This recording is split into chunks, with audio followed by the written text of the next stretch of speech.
Sir 373 marks के बाद तो मेरे को बहुत ऐसा हो गया था कि अब क्या करूँगी, मतलब 720 तो बहुत ही ज़्यादा है, तो वहाँ तक एक जर्नी कैसे करूँगी मैं अपनी। फाइनेंशियल कंडीशन बहुत अच्छी नहीं थी। मेरे पापा ऑटो रिक्शा चलाते हैं। ओह ठीक। हाँ, तो सर कहीं ना कहीं एक वो भी मेरे लिए एक मोटिवेशन ही थी कि यार मतलब मेरे पापा मेरे लिए इतनी मेहनत कर रहे हैं तो मुझे उन्हें कुछ तो देना पड़ेगा अपनी लाइफ फिर में। तो सिंपल सी बात है यार, करना है अपने को। सर मुझे कुछ भी ज़रूरत होती थी, कहीं भी जाना होता था इधर उधर या कुछ भी, कोई भी टेस्ट सीरीज, इवन पैसों से या फाइनेंशियल कुछ भी प्रॉब्लम है तो मैं अपने भाई से बोलती थी कि यार मुझे टेस्ट सीरीज लेनी है। तो वो बोलते थे जितने की भी है तुझे दिक्कत नहीं आनी चाहिए, तो ले ले।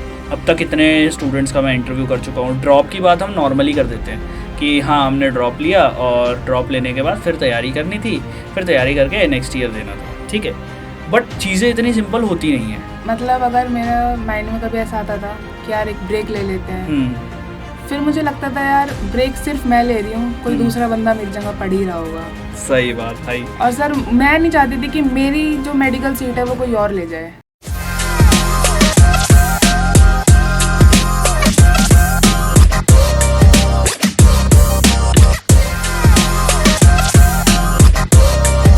हेलो नीट स्पॉट के मेरे वासियों, भाई लोग, सीज़न 3 ऑफ मैट टॉक्स में आप लोगों का बहुत बहुत स्वागत है।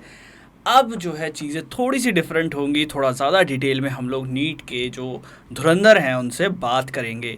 किस तरीके से उन्होंने अपनी जर्नी शुरू करी, क्यों करी भाई, किस वजह से उन्होंने डॉक्टर बनने का सपना जो है वो देखा, उसके पीछे का मोटिवेशन प्लस उसके पीछे की जो मेहनत है, सब डिटेल में जानेंगे। पिछली बार भी हम लोग थोड़ा डिटेल में जान रहे थे बट थोड़ी थोड़ी चीज़ें छोड़ दे रहे थे, इस बार सारी चीज़ें डिटेल में जानेंगे। तो चलिए शुरू करते हैं आज का पॉडकास्ट। आज के पॉडकास्ट में हमारे साथ जो हैं मौजूद, उन्होंने भाई पहले 12वीं क्लास में सोचा कि चलो डॉक्टर बनते हैं, ठीक है। उसके बाद फिर ड्रॉप लिया, एक ड्रॉप में बहुत मेहनत करी, ठीक है। उसके बाद फिर जब सेटिस्फैक्ट्री मार्क्स नहीं आए, सेकेंड ड्रॉप लिया और बोल दिया भाई कि भाई अभी लास्ट अटैम्प्ट है, लास्ट अटैम्प्ट में पूरी मेहनत करके दिल्ली का कॉलेज लेना है। पूरी मेहनत करी, दिल्ली का कॉलेज लिया, एब्सोल्यूट सिनेमा, ठीक है। वो वाला मोमेंट चल रहा है। और भाई इन्होंने सिर्फ नीट की तैयारी नहीं करी, इन्होंने नीट से पहले सपना देखा था एस्ट्रोनॉमर बनने का, ठीक है। एस्ट्रोनॉमी से नीट तक की जर्नी, फिर उसके बाद 2 ड्रॉप्स लेने के बाद दिल्ली कॉलेज, दिल्ली का गवर्नमेंट मेडिकल कॉलेज, वहाँ तक की जर्नी, कैसे इन्होंने सारी चीज़ें एक एक करके स्टेप्स पे कदम रखा और किस किस तरह से अपने आप को रिफ़ाइन करते हुए अपनी जर्नी में एक्सेल किया, सारी बातें जानेंगे। तो स्वागत है शालू आपका, कैसी हैं आप? मैं सही हूँ सर, आप बताइए। मैं भी बढ़िया हूँ यार। और तुम्हारी जर्नी के बारे में जब हमने डिस्कस किया तो उसके बाद मैं थोड़ा और ज़्यादा बढ़िया हो गया। यार शालू एक बात बताओ कि क्लास 10th में जब तुम्हारे कितने परसेंट आया था क्लास 10th में? सर 89 और 90% समथिंग आए थे। 89 और 90% समथिंग। तो उसी जोन में रहते हुए फिर तुमने साइंस लिया? Yes sir. तो साइंस में सिर्फ बायोलॉजी था तुम्हारे पास या विद मैथ्स था? सर मेरे पास बायोलॉजी विद मैथ्स था। बायोलॉजी विद मैथ्स था, बढ़िया। तो कब फाइनल थॉट कब आया दिमाग में कि यार चलो डॉक्टर बनना चाहिए और नीट की तैयारी करनी चाहिए? सर जब मैंने साइंस लिया था तो थोड़ा माइंड में क्लियर था, मतलब कि मुझे नीट देना है, बट उतना ज़्यादा प्लानिंग के साथ मैंने सोचा नहीं था कि मुझे डॉक्टर बनना है। तो फिर 2020 में 11th पास आउट होने के बाद जब 2021 में जब 12th स्टार्ट हुई तो फिर लॉकडाउन लग गया था। उस टाइम थोड़ा सा पढ़ाई भी बहुत डिस्टर्ब थी ऑनलाइन क्लासेस की वजह से। फिर एक बहुत रैंडम डे घर वालों ने मेरे से पूछा था कि मतलब क्या बनना है। दैट वन डे कि आगे का क्या सोचा है? मैं बहुत चिल थी, मतलब मैं ऐसे रात को छत पे टहल रही हूँ तो सारी फैमिली मेरे पास आई कि मतलब अब क्या करना है, अब तो 12th में अब क्या, मतलब साइंस लिए तो तूने सोचा ही होगा क्या करना है। बट मैंने नहीं सोचा था मैंने उस टाइम बताया भी नहीं कि मैं क्या सोच रही हूँ। फिर मैंने क्रॉस क्वेश्चन किया, मैंने क्या करना चाहिए। तो जब थोड़ा मम्मी ने बोला कि मैं तो चाहती हूँ तो डॉक्टर बने, तो सर मुझे थोड़ा सा लगा कि मतलब पेरेंट्स का ड्रीम है और फिर दोनों भाई भी मतलब मेडिकल फील्ड से ही हैं, तो मेरे को था कि मेडिकल फील्ड में जाना है मेरे को। फिर मैंने सर्च किया नीट के बारे में कि मतलब कितने क्वेश्चन होते हैं, कितने मार्क्स होते हैं, पैटर्न क्या होता है, पैटर्न क्या होता है। मुझे ज़ीरो आइडिया था, बिल्कुल कुछ नहीं पता था 11th क्लास में क्या करना चाहिए। फिर उसके बाद जब ऑब्वियसली लॉकडाउन लगा हुआ था तो कुछ ऐसा सोर्स भी नहीं था मेरे पास, फिर मैंने ऑनलाइन सर्च किया था। फिर थोड़े जो गवर्नमेंट कॉलेज में जो स्टूडेंट्स हैं उनकी यूट्यूब चैनल्स ऐसे ढूंढे, निकाले कि क्या क्या होता है नीट के बारे में। एक इंस्पिरेशन चाहिए थी बेसिकली नीट करने के लिए मुझे, कि मतलब ऐसा मेडिकल कॉलेज में क्या है जो बाकी कॉलेज में नहीं है, ऐसे क्या लाइफस्टाइल है कॉलेज की। फिर सर वहाँ पे मैंने आर्यन सर थे, मतलब उनका चैनल मैं बहुत फॉलो करती थी। फिर मेरे को पता चला कि नीट ऐसे ऐसे ऐसा होता है या कॉलेजेस में ऐसा ऐसा है। फिर मैंने जब थोड़ा स्टार्ट किया, फिर 21 में जब मैंने अपना फर्स्ट अटैम्प्ट दिया था आफ्टर 12th, बहुत कम मार्क्स आए थे। क्या बताना चाहेंगी आप, कितने मार्क्स आए थे? 373 मार्क्स आए थे। 373 मार्क्स आए थे, और जिसमें कि फिज़िक्स में तो बिल्कुल 1/4 भी मार्क्स नहीं आए थे मेरे, मतलब 27 मार्क्स आए थे। तो 27 मार्क्स आए थे फिजिक्स में। हाँ। अच्छा, तो वो आगे की जर्नी के बारे में भी डिस्कस करेंगे, बट जो फाइनल अटेम्प्ट था उसमें फिजिक्स में कितने मार्क्स थे? 170। सो 27 से 170 तक का जो भाई कुछ तो बात है, क्या मेहनत करिए। चलो एक बार वो सारी चीज़ें जानते हैं, ठीक है। तो शालू मुझे एक बात बताओ कि एक अभी हमारा डिस्कशन चल रहा था तो आपने ये भी बताया था कि स्पेस साइंस में, एस्ट्रोनॉमी में आपका काफ़ी ज़्यादा इंटरेस्ट था, तो वहाँ ना जाकर, इंजीनियरिंग की तरफ ना जाकर मेडिकल में जाना, मम्मी का सपना तो एक समझ में आता है कि चलो मम्मी का सपना था, बट वहाँ ना जाकर और मेडिकल में जाना, ये डिसीजन लेना, तो इंजीनियरिंग की तरफ भी जाया जा सकता था, बट वो क्यों नहीं गया आप कभी सर? इंजीनियरिंग या प्योर साइंसेज जैसे फिजिक्स वगैरह की तरफ? सर मुझे थोड़ी सी फैसिनेटिंग लगती है मेडिकल लाइफ पर्सनली। अब तो मेडिकल कॉलेज में हो तो और अच्छा लगता है। अब तो और अच्छा लगता है, जो कि पहले जितना नहीं पता था। पहले तो सिर्फ एक ऊपर से पता था वीडियोस देख देख के कि कैसा होता है कैसा नहीं होता, बट सर रियल लाइफ में लोगों से डील करना, पेशेंट्स से बात करना, उन्हें ट्रीट करना, कैसा लगता है, वो क्या फीलिंग देता है, वो मुझे अब फील होता है। तो मुझे ऐसा लगता है इंजीनियरिंग फील्ड में शायद एक मोनोटोनस लाइफ होती मेरी, वही 24/7 पढ़ा, एग्ज़ाम दिया, फिर जॉब कर ली 9 to 5 की, कोई इंटरेस्टिंग नहीं कुछ ऐसा, सॉरी, बट मुझे ऐसा लगता है पर्सनली। तुम्हें इंटरेस्ट नहीं था, बट हाँ ठीक है। हाँ, मुझे ऐसा लगता है कि मतलब मैं एक्सप्लोर कहाँ कर रही हूँ, मैं लोगों को जान कहाँ रही हूँ, वो वाली चीज़ मेरे अंदर थी हमेशा से, कि मुझे लोगों से बात करना, उनसे डील करना, उनकी प्रॉब्लम सुनना, वो सब बहुत अच्छा लगता है। तो उस तरीके से फिर मेरे को मेडिकल फील्ड थोड़ा सा फैसिनेटिंग लगता था, तो इसलिए बेसिकली आपका इंटरेस्ट ज़्यादा मेडिकल की तरफ हो चुका था, ठीक है। अच्छा, फिर आपने पहला जो अटेम्प्ट दिया था उसमें तो कोई कहीं और से तैयारी करनी थी, सेल्फ स्टडी से आपने वो अटेम्प्ट दिया था। फिर उसके बाद सेकंड अटेम्प्ट में आपने क्या क्या चेंजेस किए, प्लस किस तरीके से आपने तैयारी करी जो सेकंड अटेम्प्ट में आपके मार्क्स सुधरे? सर 373 मार्क्स के बाद तो मेरे को बहुत ऐसा हो गया था कि अब क्या करूँगी, मतलब 720 तो बहुत ही ज़्यादा है, तो वहाँ तक एक जर्नी कैसे करूँगी मैं अपनी, क्योंकि सर मुझे पता था कि कट ऑफ कभी भी 650 640 या इससे कम तो नहीं जाएगी। तो फिर मैंने ऑनलाइन कोर्सेज मतलब देखा कि कौन सा ऑनलाइन प्लेटफॉर्म ज़्यादा अच्छा है, तो मैंने वो सर्च किया था काफ़ी। फिर ऑनलाइन प्लेटफॉर्म उस टाइम पे लॉकडाउन में फिज़िक्स वाला ऑल टाइम फेवरेट मेरा, तो उस टाइम पे वो बहुत ज़्यादा फेमस थे सर, अलग सर, वो मेरे सर बहुत इंस्पिरेशन है सर। तो मैंने फर्स्ट ड्रॉप में फिज़िक्स वाला ज्वाइन किया था।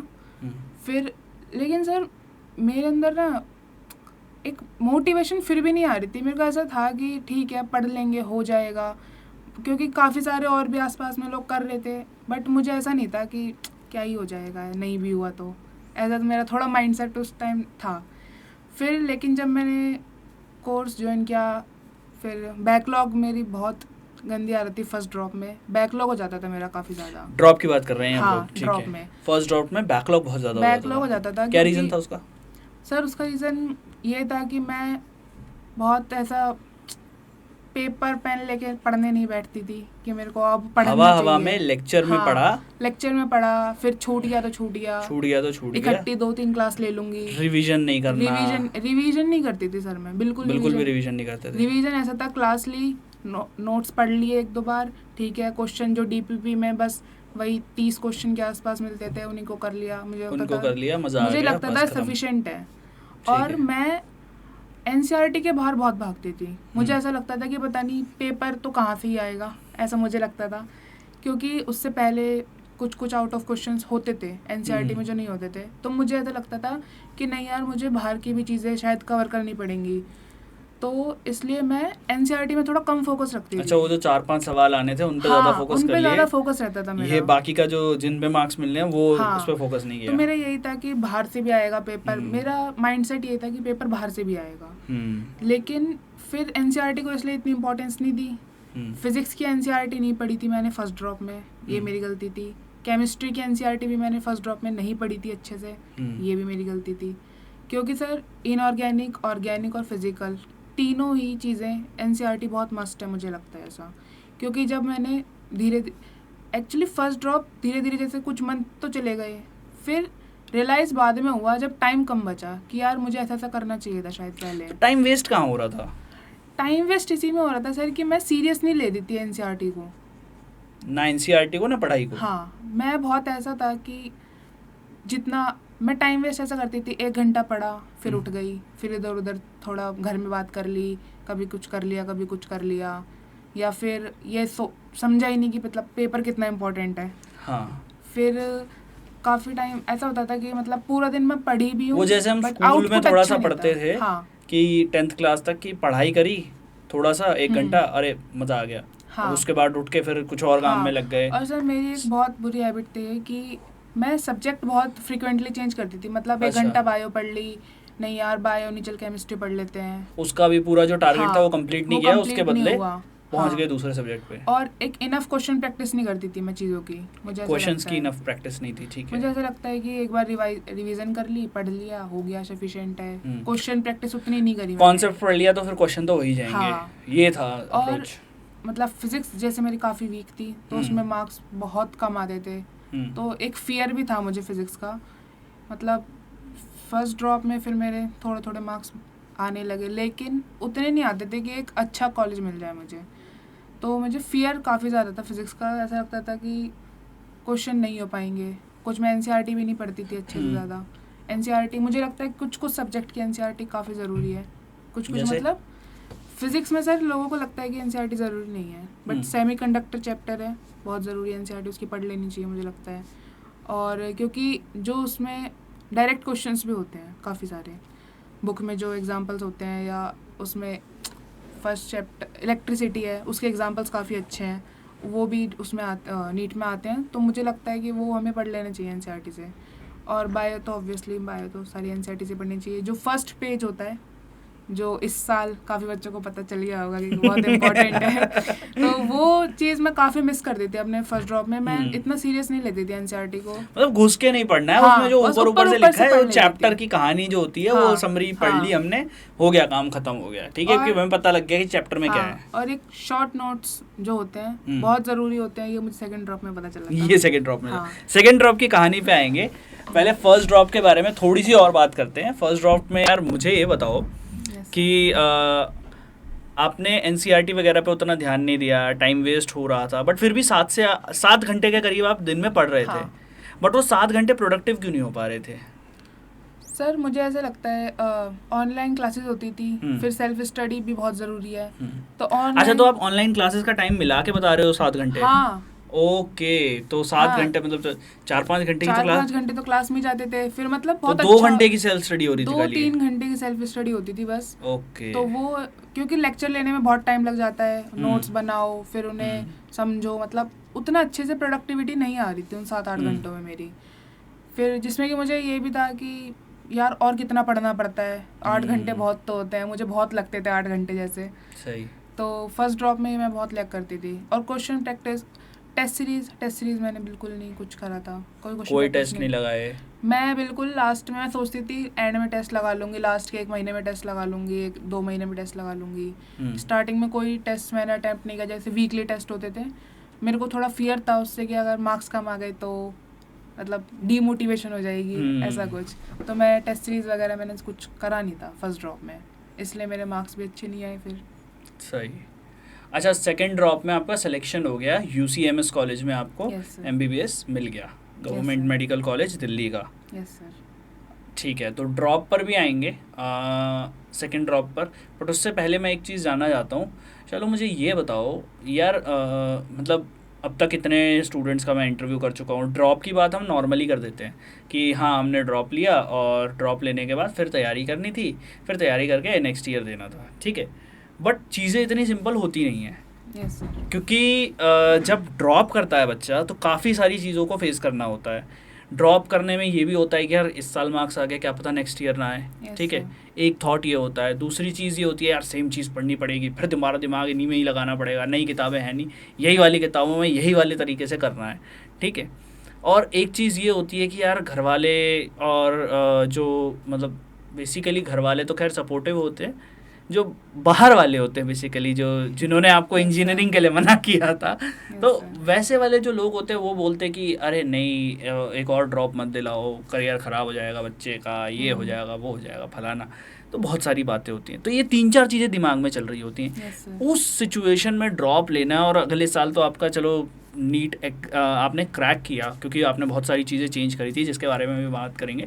बट मैं जानना चाहता हूँ ये डिसीजन कैसा होता है, पहला ड्रॉप लेना, सेकंड ड्रॉप लेना, डिसीजन कैसा होता है, कितना ज़्यादा दिमाग पे प्रेशर पड़ता है इस चीज़ का? सर जब फर्स्ट ड्रॉप का रिज़ल्ट आया था तो एक्चुअली रिज़ल्ट भी नहीं, आंसर की तो उसी दिन आ जाती है। तो जब मैंने अपने मार्क्स कैलकुलेट किए थे तो वो 570 आए थे।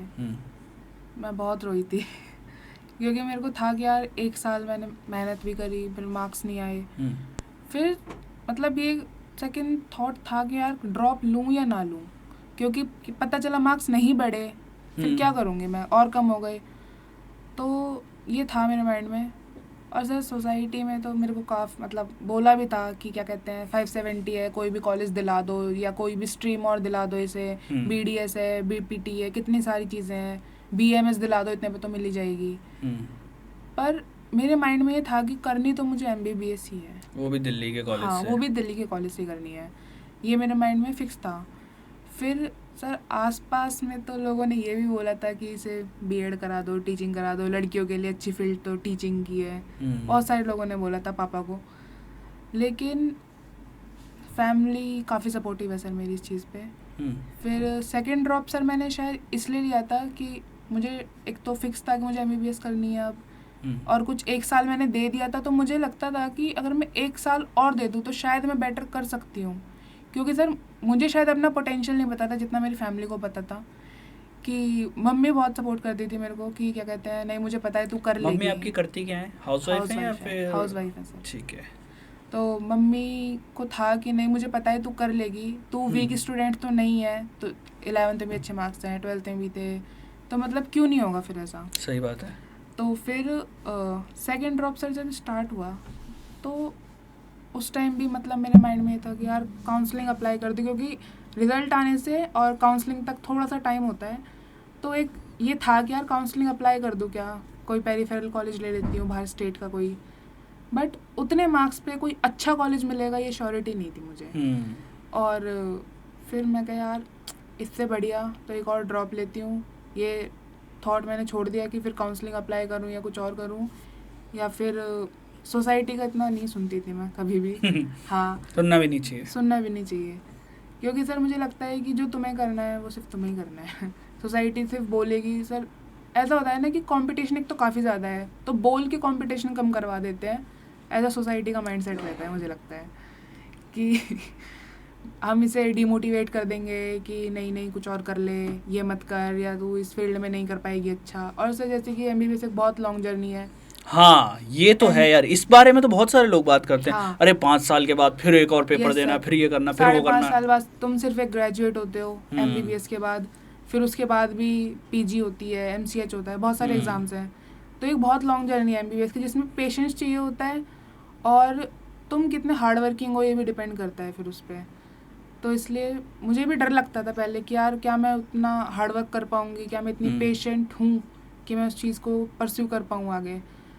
फिर लेकिन ये एक डिसीज़न मैंने ले लिया था कि MBBS तो मुझे करनी है अब, और लोगों ने बोल दिया है तो इसलिए मैं थोड़ा और ट्रिगर हो गई कि अब तो मुझे करनी है। या वो इनको दिखाना है। हाँ, मुझे था सर इनको कि तो दिखाना है, मतलब क्यों नहीं हो पाएगा, एक एग्ज़ाम ही तो है, क्यों नहीं हो पाएगा। ये हराने के पिताजी, ये देखो मेरा रिजल्ट ठीक है, बढ़िया, तो सही है। इसलिए तो सेकंड ड्रॉप में फिर क्या क्या चीज़ें चेंज करी? जैसे अभी हमारा डिस्कशन चल रहा था कि काफ़ी सारी चीज़ें चेंज करने के बाद आपने जो मिस्टेक्स थी उनको सुधारा। पहले एक बार बताइए मिस्टेक्स के बारे में, क्या क्या मिस्टेक आप फर्स्ट ड्रॉप और उससे पहले जो फर्स्ट अटेम्प्ट में कर रहे थे, सेकंड ड्रॉप में क्या स्ट्रिक्टनेस आपने अपने ऊपर रखी?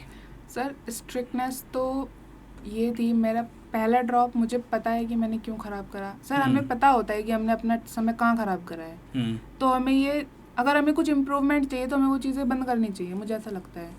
जैसे फर्स्ट ड्रॉप में मैं काफ़ी बड़ा सर्कल था, जैसे कि मैंने आपको बताया, फ्रेंड सर्कल मेरा काफ़ी बड़ा था। तो मुझे लगता था कि यार दोस्त बनाना कौन सी गलत बात है, दोस्तों से बात करना कौन सा गलत है, या कितना ही टाइम जाता है। लेकिन जब मुझे रियलाइज़ हुआ कि काफ़ी टाइम जाता है, मतलब एक दोस्त नहीं है, 2 दोस्त नहीं है, काफ़ी दोस्त हैं, फिर उनके कॉल आ रहे हैं, चलो ठीक है अब यहाँ जा रहे हैं, हम वहाँ जा रहे हैं, या रिलेटिव्स में कोई भी फंक्शन है चले जाओ, कोई दिक्कत नहीं है। तो वहाँ पे अटेंड कर रहे हैं, तो वहाँ पे बहुत समय ख़राब हुआ था मेरा फर्स्ट ड्रॉप में। तो सेकंड ड्रॉप में मैंने ये चीज़ चेंज की थी कि मैं सोशल मीडिया से बिल्कुल कट हो गई थी, इंस्टाग्राम वगैरह कुछ नहीं था मेरा। तो फर्स्ट ड्रॉप में इंस्टाग्राम चला रहे थे आप? कुछ भी नहीं, उस टाइम भी नहीं था। लेकिन सेकंड ड्रॉप में मतलब व्हाट्सएप भी बंद कर दिया, व्हाट्सएप भी बहुत लिमिटेड कर दिया, मुश्किल से 20 कॉन्टैक्ट्स, फैमिली का 1-2 दोस्तों का, बस इतना। मुझे पता था सर कि दुनिया को पता लगे जिंदा है बस। हाँ, सिर्फ इतना कि मतलब जो बहुत खास दोस्त हैं सिर्फ उन्हीं से 1-2, और उनसे भी ऐसा नहीं कि डेली बात हो रही है 4-4 5-5 बार, इतना भी नहीं था। तो मैंने अपने फ्रेंड से काफ़ी टाइम बचाया, मुझे ऐसा लगता है। सो बेसिकली आप सोशल मीडिया पे नहीं थे, बट आप सोशल बहुत ज़्यादा थे वहाँ पर। हाँ, तो वो चीज़ आपको दिक्कत कर रही थी कि टाइम वेस्ट कहाँ हो जा रहा है। भले ही पढ़ाई का डिस्कशन चल रहा हो कि आज बहन बता कितना किया, ठीक है, वो डिस्कशन चल रहा हो, बट उस डिस्कशन में ही टाइम वेस्ट हो जा रहा था। टाइम वेस्ट होता था, सही। फिर और सिर्फ और टाइम वेस्ट अगर मैं देखूँ तो शॉर्ट नोट्स, मैं हमेशा ऐसा करती थी, जब भी रिवीजन करने बैठती थी तो पूरा दोबारा रिवाइज कर रही हूँ, कुछ आउटपुट नहीं निकलता सर उससे, मैं बताऊँ तो। क्यों नहीं निकलता सर? मुझे ऐसा लगता है कि अगर हमें कोई चीज़, सर मल्टीपल रिविजन्स बहुत ज़रूरी हैं, तो मुझे लगता है अगर हम एक ही चीज़ को बहुत ज़्यादा टाइम देंगे तो बाकी चीज़ों में टाइम कम पड़ेगा। तो मल्टीपल रिविजन्स एक पूरी रिविज़न के साथ पॉसिबल नहीं है, तो इसलिए शॉर्ट नोट्स बहुत ज़रूरी हैं जर्नी में तुम्हारी। कैसे बनाए? सर मुझे लेक्चर लेती थी, उसके बाद जब नोट्स फेयर करती थी मैं, फिर जब मैं उसे रिवाइज करती थी तो इम्पॉर्टेंट फार्मूलाज लिख लेती थी, कोई ऐसी डिटेल है छोटी सी जो पूछ सकते हैं दोबारा, फिर मैं उसे लिख लेती थी, या कोई टेस्ट में कोई मिस्टेक करी है मैं वहाँ लिख लेती थी शॉर्ट नोट्स में, ताकि जब मैं दोबारा टेस्ट अटैम्प्ट करूँ तो मैं सिर्फ उस 10-15 मिनट में उस शॉर्ट नोट्स को रिवाइज कर लूँ।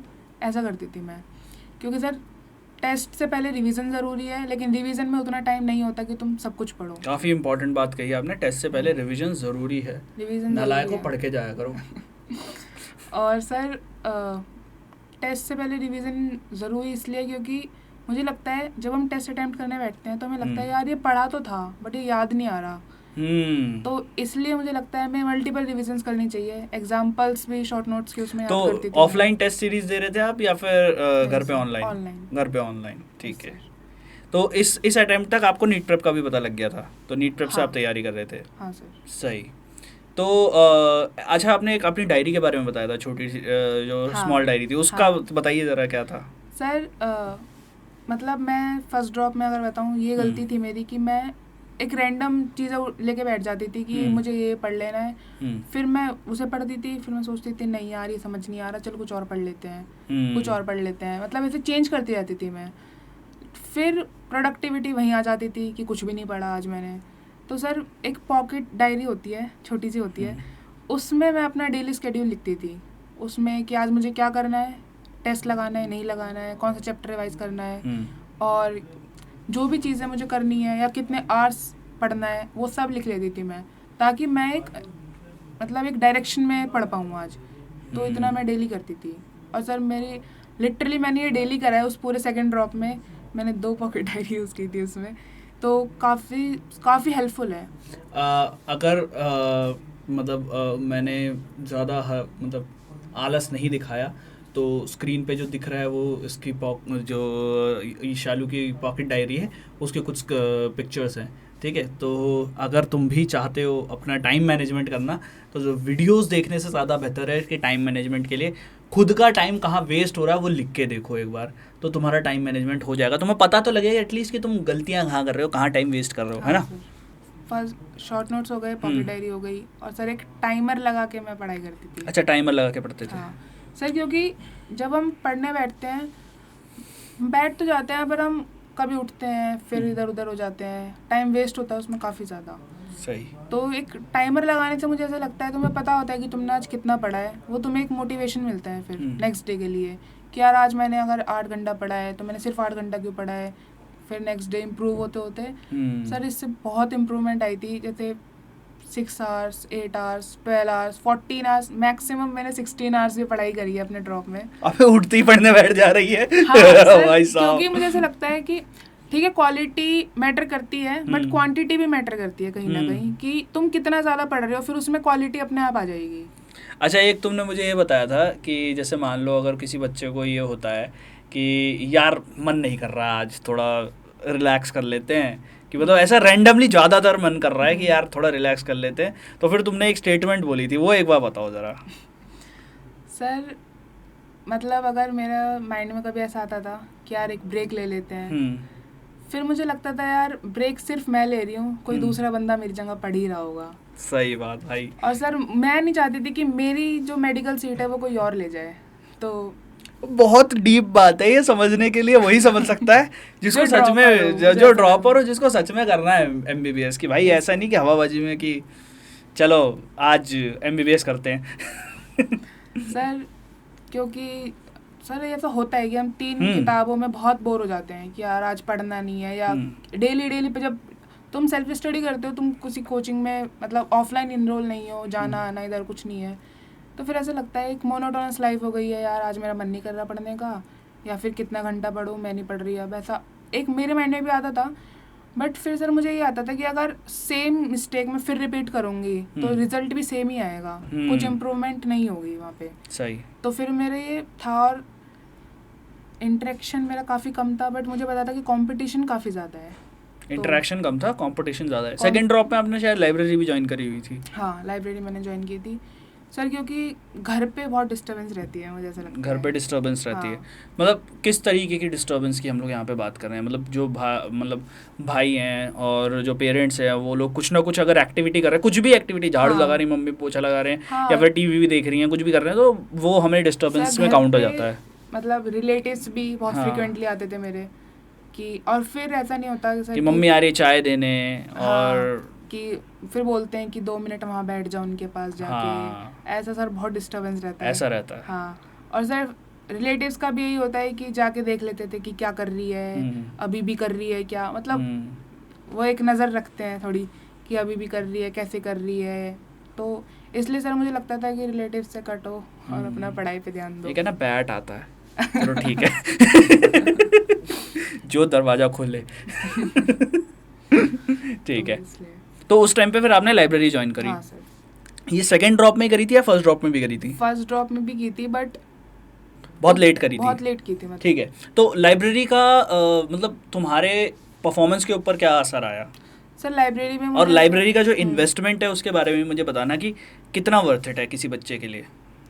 सर सेल्फ स्टडी अगर किसी को करनी है, मुझे लगता है बहुत वर्थ इट है, क्योंकि एक जगह फोकस्ड होकर जब आप पढ़ाई करते हो तो वो क्वालिटी और क्वांटिटी सब आ जाती है वहीं पे। तो वो जो ब्रेक्स का प्रॉब्लम है वो भी खत्म हो जाता है क्योंकि आसपास सारे पढ़ रहे हैं, सब आसपास पढ़ रहे होते हैं। और सर लाइब्रेरी में मतलब सिर्फ नीट के बच्चे नहीं होते, ठीक है, काफी और भी सारी फील्ड के बच्चे होते हैं। कोई जेईई की तैयारी कर रहा है, कोई यूपीएससी की तैयारी कर रहा है, कोई किसी की तैयारी कर रहा है। मेरे साइड में एक लड़की बैठती थी, वो यूपीएससी की तैयारी कर रही थी, तो मैं देखती थी कि वो कितना ज्यादा फोकस होकर पढ़ती है।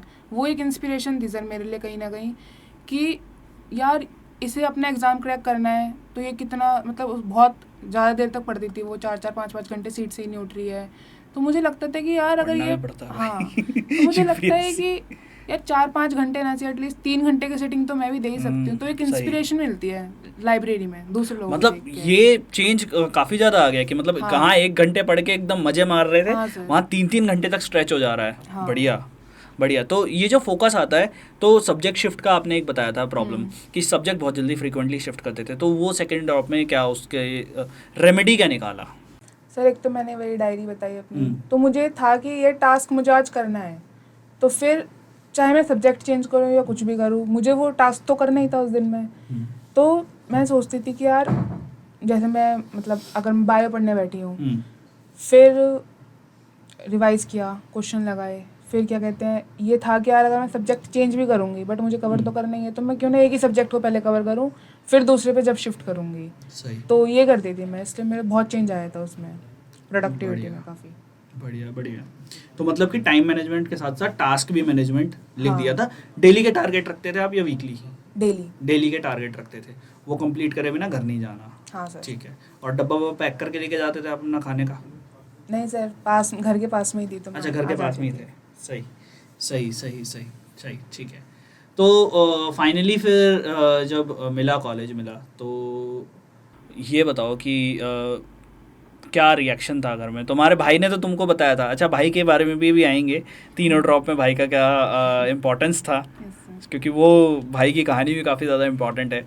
पेरेंट्स से ज़्यादा मतलब कि पेरेंट्स से ज़्यादा खैर क्या, पेरेंट्स से के लेवल का इक्विवेलेंट जो है वो कहानी थी भाई की।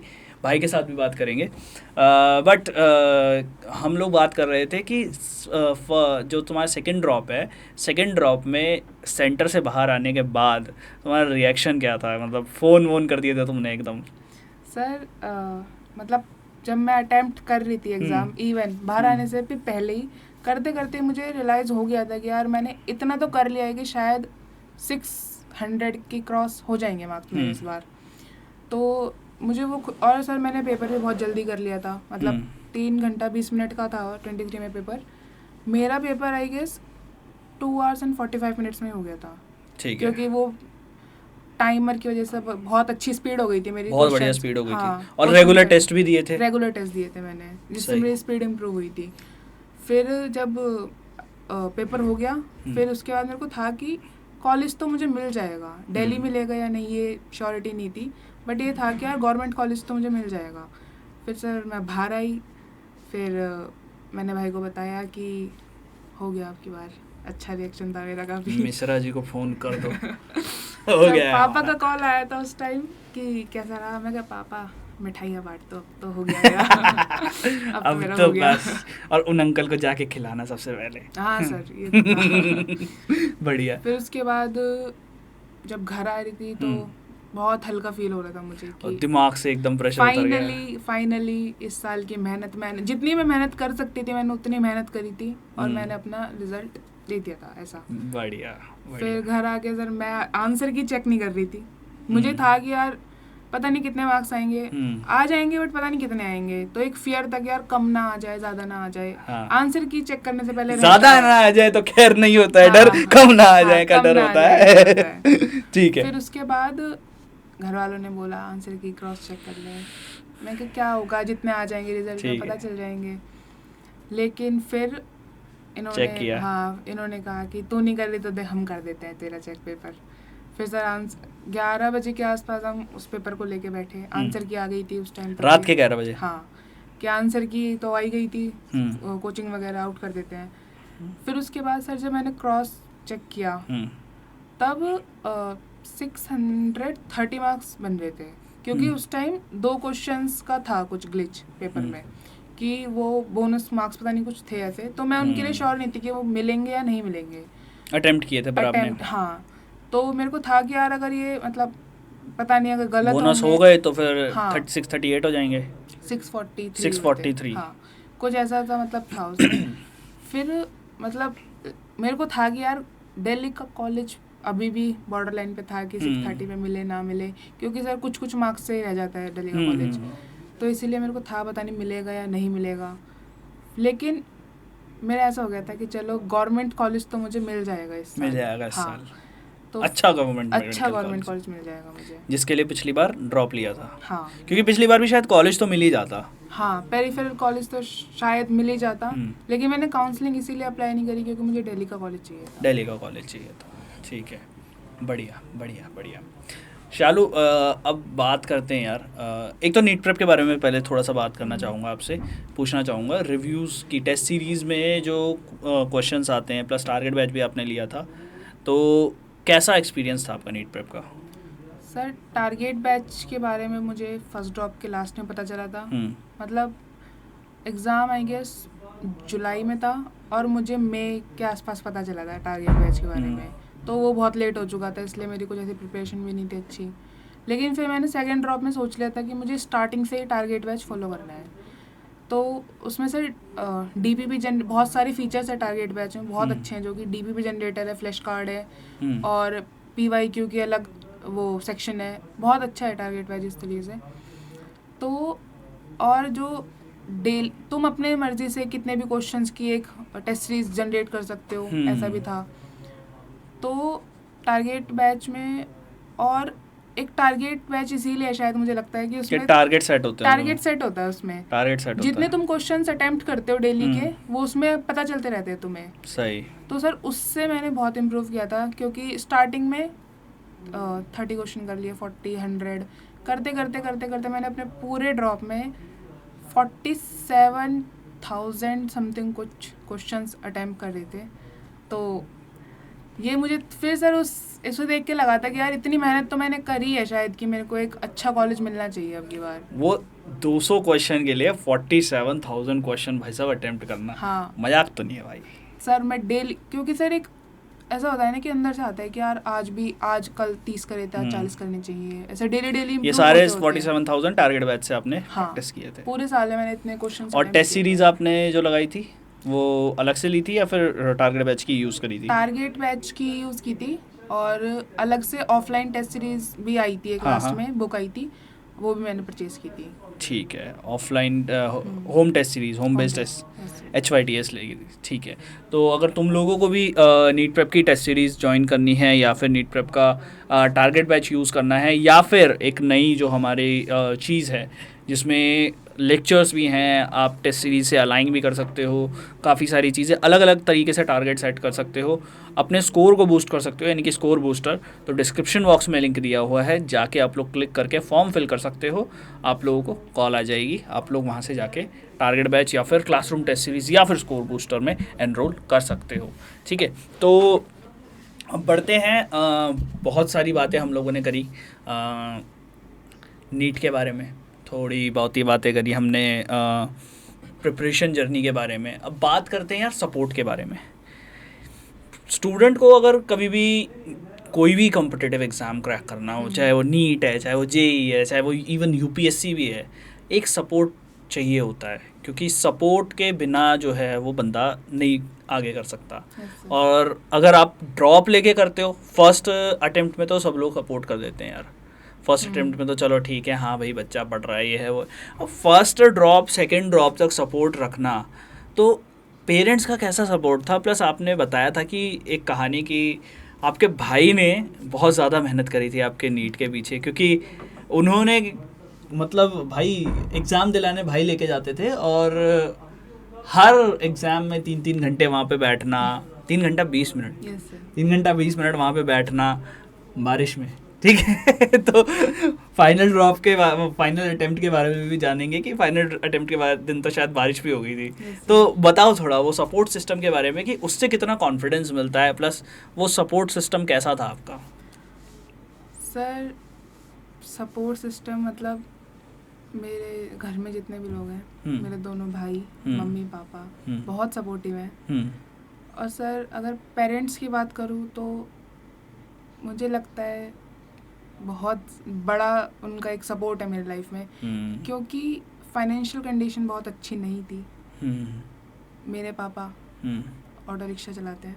ओह, ठीक। हाँ, तो सर कहीं ना कहीं वो भी मेरे लिए एक मोटिवेशन ही थी कि यार मतलब मेरे पापा मेरे लिए इतनी मेहनत कर रहे हैं, तो मुझे उन्हें कुछ तो देना पड़ेगा अपनी लाइफ में। फिर तो सिंपल सी बात है यार, करना है अपने को। फिर तो अपने को था मुझे कि मुझे यार इतना सा मांगा है उन्होंने मेरे से, तो मेरे को देना है रिटर्न। सही बात है, किसी न किसी तरीके से।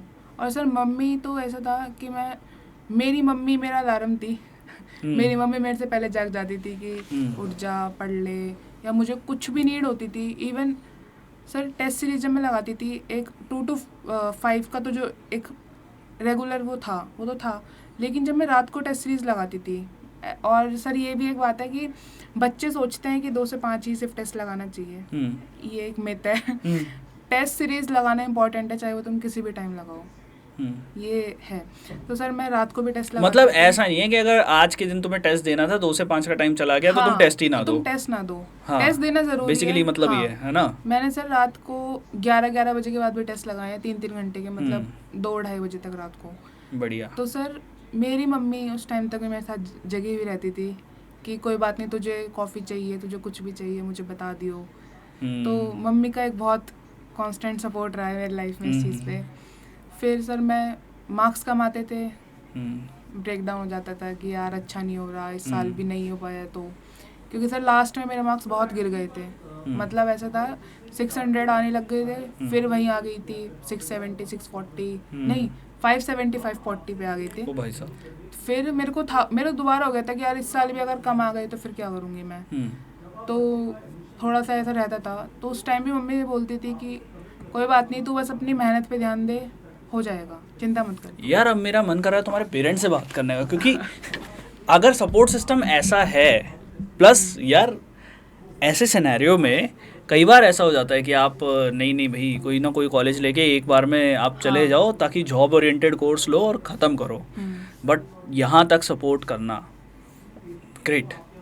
ठीक है, तो अब मम्मी ने आपकी काफ़ी ज़्यादा सपोर्ट किया, उसके बाद थोड़ा भाई के बारे में भी आते हैं। तो भाई का कैसा सपोर्ट था? सर भाइयों का ऐसा सपोर्ट था, मतलब उन्होंने फार्मेसी की है दोनों ने, तो उन्हें ये था कि तू डॉक्टर बनेगी, मतलब हम तीनों मेडिकल फील्ड में ही हैं, तो उन्हें था कि हम दोनों जो नहीं कर पाए या जो हमने नहीं करा वो तू कर लियो। तो सर वो मुझे बहुत एक कांस्टेंट सपोर्ट मिलता था कि क्या कहते हैं, तुझे MBBS करनी है। तो और जब भाई सर मुझे कुछ भी ज़रूरत होती थी, कहीं भी जाना होता था इधर उधर या कुछ भी, कोई भी टेस्ट सीरीज, इवन पैसों से या फाइनेंशियल कुछ भी प्रॉब्लम है, तो मैं अपने भाइयों से ही बोलती थी कि यार मुझे टेस्ट सीरीज लेनी है। तो बोलते थे जितने की भी है, तुझे दिक्कत नहीं आनी चाहिए, तू ले ले। तो भाई ने अपने पैसे लगाए उस चीज़ में। अब जॉब कर रहे हैं दोनों, तो उस चीज़ में पैसे लगाकर कि भाई तुझे जो भी चाहिए, कुछ भी चाहिए, कितने भी टेस्ट सीरीज चाहिए, कोई भी बैच चाहिए, तू बस पढ़ाई पे ध्यान दे, हम हैं तेरे पीछे। फिर और सर अगर पेपर की बात करूँ मैं, तो सर तीनों अटैम्प्ट में, मतलब आफ्टर 12th, फिर मैं फर्स्ट ड्रॉप, सेकंड ड्रॉप, मेरा बड़ा भाई जो है वो मेरे साथ पेपर दिलवाने जाता था मेरा, क्योंकि सेंटर हमेशा बहुत दूर गए हैं मेरे। तो ये था कि मैं तो सर अंदर चली जाती थी पेपर देने, लेकिन वो बाहर मेरा वेट करता था 3 घंटा 20 मिनट। वो बहुत हार्ड था मुझे लगता है। मैं मई का महीना, तपती दोपहर। सर पेरेंट्स तो मुझे लगता है सबके ही आते हैं पेपर दिलाने, बट भाई जाता था मेरा सपोर्ट में, तो मुझे बहुत अच्छा, एक ही संडे मिलता उसको छुट्टी। हाँ सर ये था। और 3 घंटा 20 मिनट सर मुझे पता भी नहीं था कि वो कहाँ बैठा भी है या नहीं बैठा है, तो ये था। और सेकंड ड्रॉप में, मतलब जब सेकंड अटेम्प्ट था मेरा, उसमें बारिश हो गई थी। फिर मुझे और था कि यार, और सर स्कूल के आसपास कुछ भी नहीं था बैठने का ऐसा, कि कोई मतलब कुछ बैठने की, नहीं एनटी वाले सेंटर तो ऐसा ही देते हैं। वो तो है। तो मेरे को पेपर करते करते मैं क्या यार पता नहीं कहाँ बैठा होगा, लेकिन सर जब मैं बाहर आई, वो एकदम फ्रेश की तेरा पेपर कैसा गया बता, मतलब उसे मेरा पेपर का ज़्यादा था रेदर देन कि वो कहाँ बैठा है। उसे ये था कितनी भी धूप है, गर्मी है, कोई बात नहीं, मैं हूँ तेरे पीछे, ऐसे वाला था।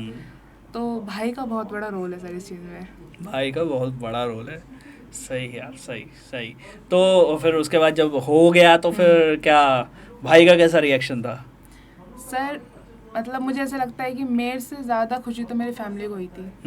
पेरेंट्स तो खुश थे ही, लेकिन मैं रो रही थी अपने रिजल्ट पे, मेरे भाई और भी ज़्यादा रो रहे थे कि सही बात। मतलब एक उन्हें लगता था कि इसका सपना नहीं हुआ, एक फैमिली का सपना पूरा हो गया है, ऐसा लगता था उन्हें।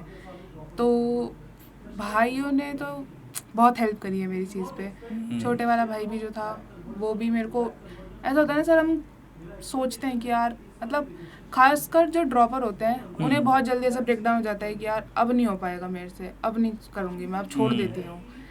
तो वो मुझे बहुत मोटिवेट करता था कि यार नहीं नहीं तू कर लेगी, तू कर लेगी, तू कर। तो वो मुझे डेली पुश करता था कि क्या कहते हैं, और पूछते भी थे कि आज तूने क्या किया।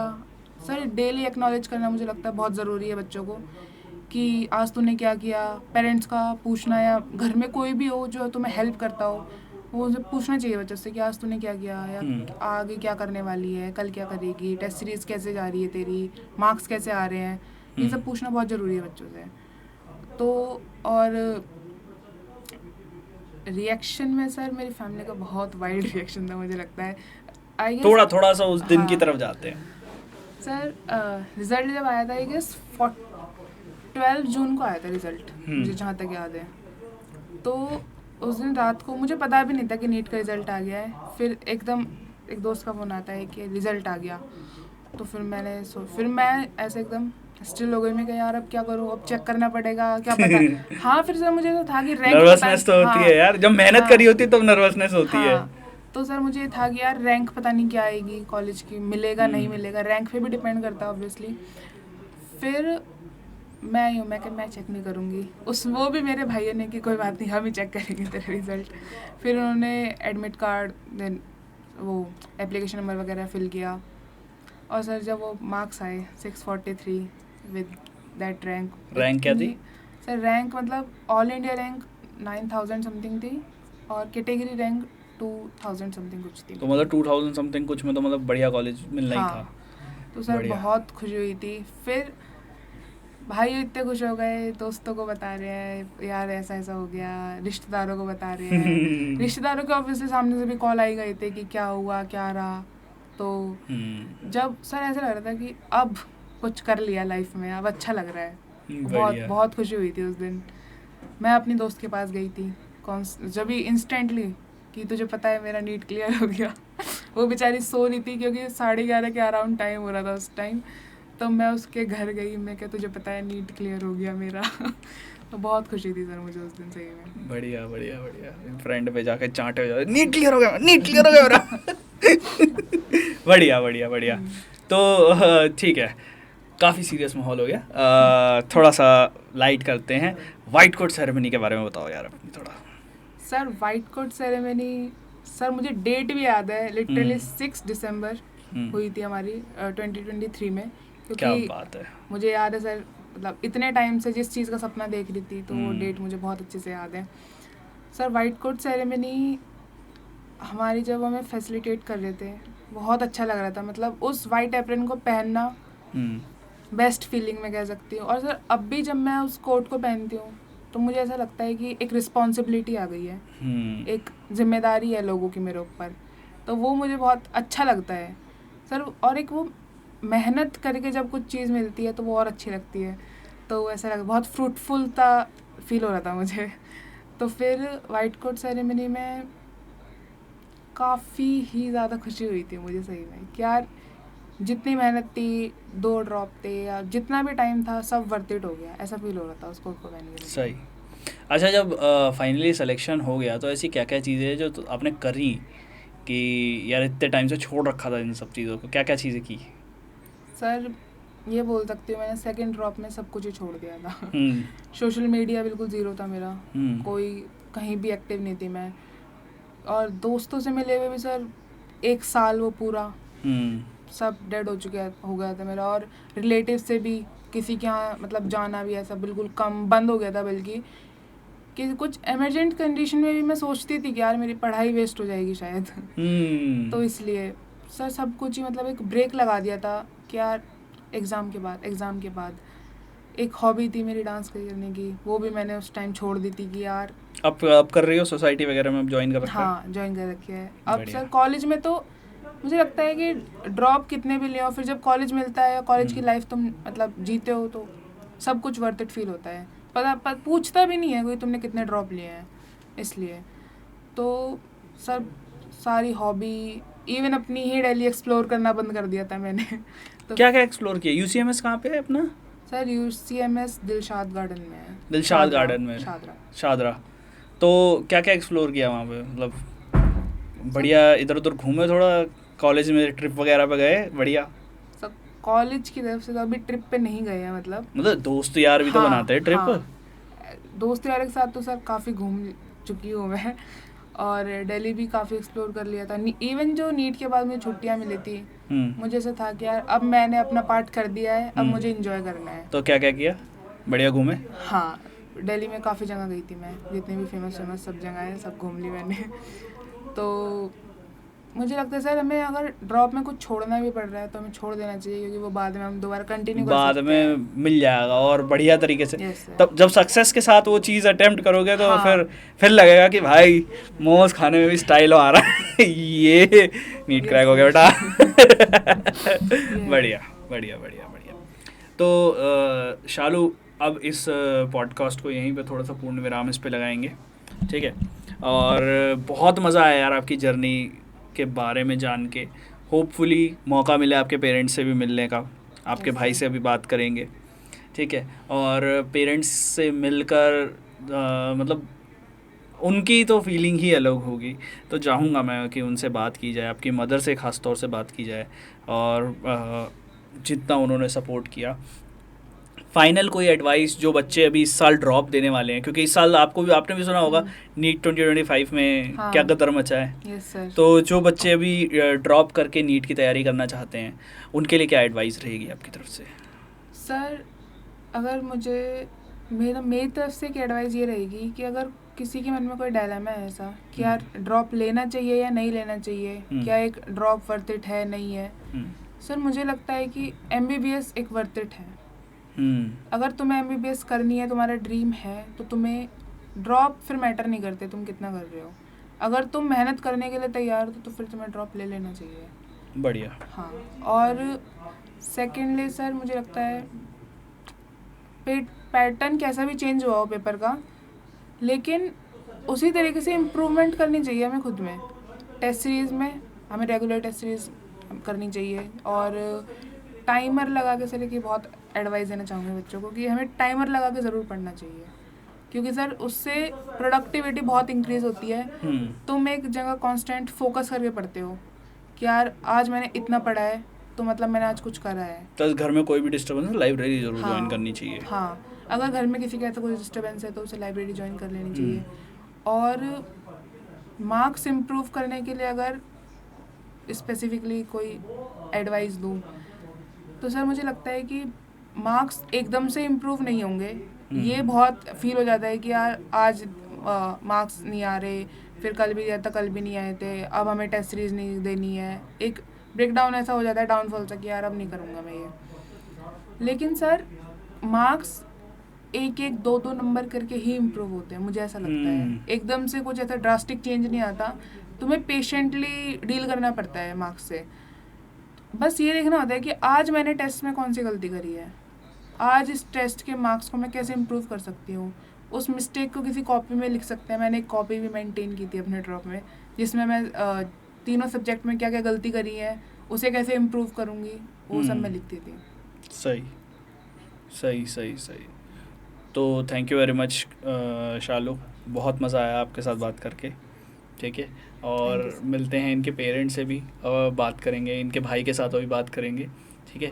तो तुम लोगों को भी अगर नीट में मोटिवेशन नहीं मिल रहा है तो मोटिवेशन टेम्परेरी है, मेहनत कांस्टेंट है। तो अगर मेहनत करोगे तो तुम्हें अपने आप मोटिवेशन मिलता जाएगा हर दूसरे दिन। जब तुम्हारे मार्क्स इंप्रूव होंगे, मार्क्स में थोड़ा थोड़ा इम्प्रूवमेंट आता रहेगा, मोटिवेशन अपने आप मिलता रहेगा, ठीक है? तब तक पढ़ते रहो और लड़ते रहो। मिलते हैं अगले वीडियो में। Thank you very much.